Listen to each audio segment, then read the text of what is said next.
to the virtual workshop here at IHS, Lange, Nacht, Forschung.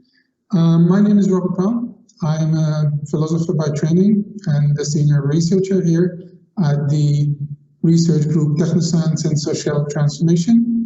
My primary area of research is automobility, especially how technology impacts society and vice versa. Today, I'll talk to you about cities, autonomous cars, and the denial of accidents. So, here's a picture of an accident. Each year, almost 1.5 million people are killed on the road. Automobility, I would say, is irremediably deadly. Every day, almost 4,000 people are killed globally on the road. Road injuries are estimated to be the leading cause of death for children and young people between the age of 5 and 29 years. More people now die on the road than in HIV/AIDS.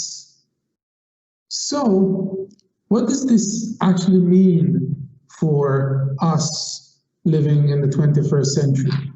So, first and foremost, meet Graham. Graham was created by Patricia Puccinini by the Victoria Transport Accident Commission in Australia's request. And this is the evolution ahead of us if we keep on with automobility.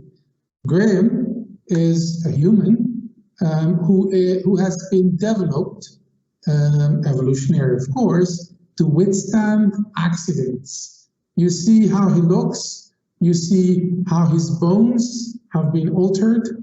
You see how his body has changed. So, the question is, this is the life we want to live. This is the form we want to become into. One of the truisms of accidents in accident research is that human factors are somewhere 90 to 95% of the cause of accidents. Here are a number of quotes. As you see, human errors and deficiencies are the cause in at least 64% of accidents. Human factors are cited as probable cause of 92.6% of accidents investigated. A critical reason was assigned to the driver in 94%. And it seems that sufficient information on the cause of accidents seem to show that more than 90% of accidents are related to human errors. So, unsurprisingly, the promise of autonomous cars is that this number, the 94% figure, can be reduced. And instead of Graham, this is the person we will become. While moving on the road, offered by autonomous driving, will be a beautiful young man or woman, sleeping or daydreaming in the car, and 94% of accidents will be reduced. But as a researcher here, I'm interested in how this statistic is created. And this statistic is created, obviously, by science. And the science behind the engineer who creates autonomous mobility is this. First, there is the science of accident causation, which assigns a number of factors to the interaction of the environment, the technology, and the driver. This is the theory behind accidents. There are 3 different factors, and one must be assigned with the cause. And it is by the police who are assigning this cause. As you have seen on the road, when an accident happens, the police comes and they'll investigate. An investigation, in my language, means that they assign a cause to an accident. And unsurprisingly, based on three three factors and three factors only. Is it the environment? Is it the technology? Or is it the human? It is 94% of the time that it is the human. So the engineer who wants to find a solution to this problem would say, I can reduce that number with 94%. But if you go out on the street, you not only see the environment, you not only see the humans, but you see a number of cars moving around, and cars are extremely lethal because they're moving a weight at a speed that is beyond human interaction. As James Carville, the strategist of Bill Clinton, said to Clinton to focus on the one thing that interests the American people, it is the economy, stupid, was his proverb.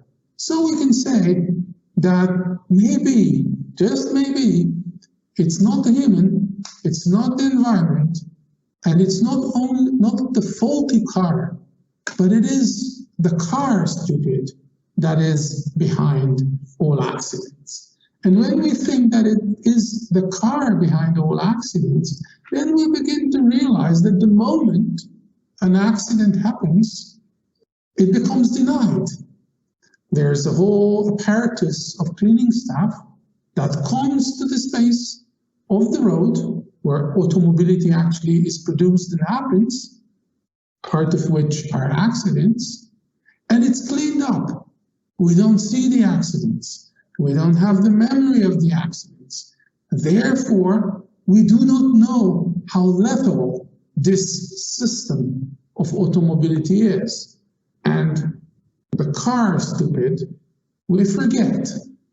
So, there is a way to remember, but interestingly enough, there is extremely little memory in our public spaces about accidents. There are only two major statues as victims of war that commemorate the victims of accidents. One is in Budapest, Hungary, and the other is in Prague, the Czech Republic.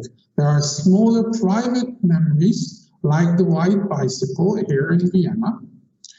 And there is a World Remembrance Day for road traffic victims. It's on the 17th of November, coming up pretty soon. But connecting these dots, we see that accidents are the main cause of death. It is hoped that the engineer will solve the problem of accidents because, according to accident statistics, it's 94% of the time the human that is culpable. I suggest a different route. I suggest the acknowledgement and made visible of accidents in our streets. Will this lead to a different politics? Will remembrance on our streets show politicians that maybe it is not the human that is culpable and not the engineer that needs to be entrusted with finding a solution that is the autonomous vehicle, but maybe creating a policy that will ban cars altogether in our inner cities, slow down traffic to a weight and to a speed that is manageable. Obviously, I'm not saying that we don't need vehicles in our cities, but those vehicles must be much slower, those vehicles must be much lighter, and they should be able to move according to human pace. I think, and this is what I suggest, to think together and co-create. Let's start co-creating by remembrance. And if our cities will be full of the commemorative spaces of accidents, then maybe our politicians will think about automobility differently. So, if we take all this into consideration, let me invite you for a co-creation session. Let's think together how to commemorate, how to remember accident victims in our cities. The point is that that statistic is just a number. What I want to do together with you is to create commemoration and make accidents visible throughout the city to help politicians understand that we need a different perception of our cities that have cars, that are slower, that are lighter, that move by the human speed, and then maybe this won't be accidents, won't be the primary cause of death in the age group between 19 and 29. We will do this on a Miro board, so you're invited to add your ideas. Put a picture, put a text, just anything that you think can commemorate best and make visible how many accidents are around in our cities. Should it be a blood spill on the asphalt? Or should it be a sign on the wall, hanging or pointing to a place where an accident happened? Would it be when the new mayor of Vienna would walk our streets, see how many accidents there are, and then maybe he or she will think about a different policy to create, together with you, a post-car future? Thank you.